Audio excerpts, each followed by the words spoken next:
Salut les collectionneurs, aujourd'hui journée spéciale puisqu'on va vous parler d'une série qu'on est hyper content de voir débarquer. Ouais, c'est clair, il y a quelques temps on avait vu une annonce Ichiban Kuji Dragon Ball EX débarquer pour mars 2022, on n'avait pas encore le titre, petit à petit c'est apparu, on a vu Makafushigi Daiboken, on s'est dit oula, est-ce que ça va être basé sur l'opening, est-ce que ça va être basé sur le troisième film Dragon Ball, on était fous, puisqu'on s'attendait tous à voir du Namek débarquer, dans la continuité logique de ce qu'on a vu avec les EX, et maintenant on a eu quelques visus, et on est fous, et je te laisse présenter la première qui a été annoncée. La première c'est Goku, et bonne nouvelle puisque on avait Makafushigi Daiboken qui est en fait le titre du troisième film Dragon Ball. Donc on pouvait s'attendre à peut-être des personnages du troisième film, mais c'eût été bizarre, parce qu'on se serait dit pourquoi ce film, surtout que si vous vous souvenez bien ce film reprend un peu les personnages de tout Dragon Ball jusqu'à l'arc du Red Ribbon, mélange un peu tout avec finalement le dernier empereur, et on a des personnages un peu déguisés. Et finalement non en fait, c'est le Goku de Makafushigi Adobencha, donc l'opening de Dragon Ball, mais version 2. Donc version 2, version arc Piccolo Daimao, son Yoibo vers l'avant, Goku de l'animé, et en deuxième figurine annoncée, justement, on a Piccolo Daimao, version jeune. Ce Piccolo Daimao jeune, alors là on est sur de l'exclusivité. Mais alors, c'est du jamais vu. On a l'habitude de le voir tout le temps sur son trône. Position mythique, pour reprendre ton terme. Expression... c'est... Les couleurs, mais tout est nickel. Je l'ai vu, j'ai fait... Putain. J'ai l'impression que là, on est sur une Ketteban dans ce Piccolo Daimao jeune comme ça. Hormis le trône, attention. S'il corrige un truc, oui, parce qu'il y a quand même une erreur, c'est au niveau des bras. Ça a été pas mal partagé. C'est-à-dire que normalement, les zones roses qu'on voit sur sa peau, parce que là, c'est la version animée. Donc, version animée, ces zones sont roses, tandis que dans le manga, c'est plutôt jaunâtre. Normalement, il y en a 2 de chaque côté sur l'avant-bras.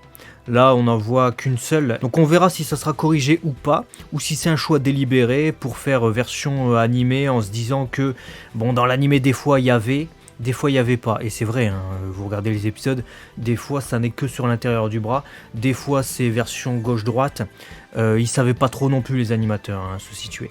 Donc là de la même manière, mais en tout cas le sculpte est extrêmement réussi, je trouve que le choix des couleurs est extrêmement réussi également et ressemblant à l'animé, et je me demande même si on n'aura pas une Last One, Piccolo Daimao soit vieux, soit Piccolo Daimao version manga, et qui sera du coup aux couleurs du manga. Clairement c'est une proposition qui me séduirait aussi. On va passer à cette troisième annonce puisqu'on parle de changement de tête. Qui mieux que Tao Pai Pai peut changer de tête et de bras, enfin de main on va dire pour le coup. Réjouissante, ma foi, Tao Pai Pai, même s'il était sorti, on se souvient à l'époque déjà en Sculptures, c'était déjà un Tao Pai Pai qu'on pouvait switcher entre sa version Cyborg Tao Pai Pai ou Tao Pai Pai à sa première apparition. Là, de la même manière, c'est Tao Pai Pai qui fait son Dodonpa. Je trouve que le Tao Pai Pai version Dodonpa contre Goku arc Red Ribbon est magnifique. C'est-à-dire que l'expression du visage avec la mèche de cheveux qui saute, etc., il n'est pas comme ça sur la version sculpture, donc il a quelque chose en plus, je trouve, dans cet Ichiban Kuji, donc pourquoi pas. Ouais, moi je le préfère même à la sculpture, je sais pas, la position, le mouvement.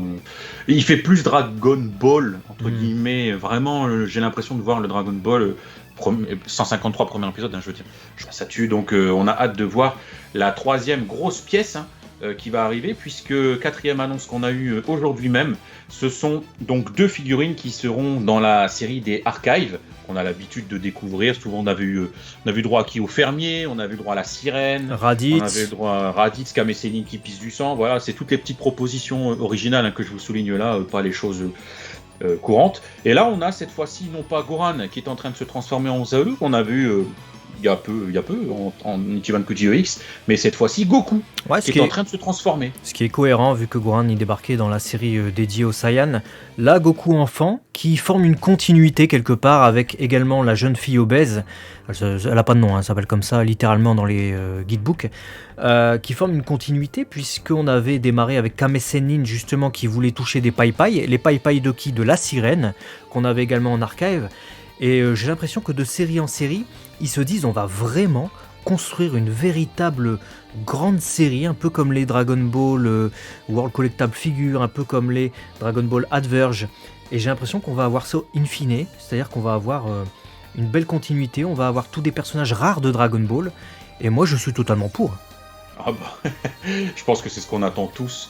Pour terminer cette vidéo, allez, petit pari sur ce qui nous attendrait potentiellement dans les prochaines propositions. Bah écoute, c'est compliqué, c'est-à-dire que ça démarrait avec Makafushigi, Daibo, Ken, mais ils font le lien avec Ado Bencha, donc l'opening, donc on s'était dit, bon, on va voir les personnages de l'opening, Goku, on s'était dit Yajirobe, on était trop hypés. Maintenant, je sais pas s'ils vont mettre Yajirobe, mais clairement, ce serait celui que je veux maintenant dans cette série-là, parce que Yajirobe, on l'a pas eu, on a eu les autres guerriers Z, Yamcha, Tenshinhan, Chaozu, on a même eu Puer dans les autres séries, hein, même si c'était étalé sur Z. Donc là, Yajirobe, c'est celui que je veux voir débarquer. Maintenant, est-ce que c'est pas aussi peut-être une série où on a Goku et tous les ennemis emblématiques de Dragon Ball? C'est ce à quoi j'ai pensé. Je rejoins tous tes propos. Pour moi, je veux Yajirobe, clairement. Mais effectivement, si c'est les grands ennemis emblématiques de Dragon Ball, peuvent nous claquer un Tenshinhan avec t-shirt jaunâtre en mode c'est pas le même. Ils peuvent nous mettre. Alors, moi j'aimerais bien du Red Ribbon, mais est-ce qu'ils vont oser nous foutre un Red et un Black ou un Blue? Pourquoi pas Blue? Ah, Blue! Ah, ce serait génial! Putain, Ça serait j'avoue. génial. Blue serait peut-être même plus emblématique encore. Ouais, Blue, bah, c'est Blue. Black, c'est vrai qu'il est emblématique avec sa Battle Jacket, hein, donc on aimerait bien ça, mais en Ichiban Kuji, là, comme ça, je sais pas. Mais Blue, ouais, il y a jamais. Il y a jamais, ouais, carrément. Et Pilaf, ce serait. Ça serait logique. Comme Dende, on pouvait le mettre devant Polunga, on peut mettre Pilaf devant Shenlong. Hein. Carrément. Et du coup, peut-être que dans les autres archives, on aurait genre Oolong avec sa culotte. Ouais. Pour être marrant. Carrément. Voilà, bah écoutez, dites-nous dans les commentaires, vous, quelles sont vos propositions pour la suite de cette série et surtout ce que vous pensez de ces annonces-là. Nous, on est en feu. On a trop hâte d'être à demain pour avoir la prochaine proposition. Et on vous fera une vidéo à chaque sortie parce que ça mérite. Voilà. Ça mérite. Allez, à très vite sur la chaîne. Abaka, la chaîne des collectionneurs. Ciao, ciao.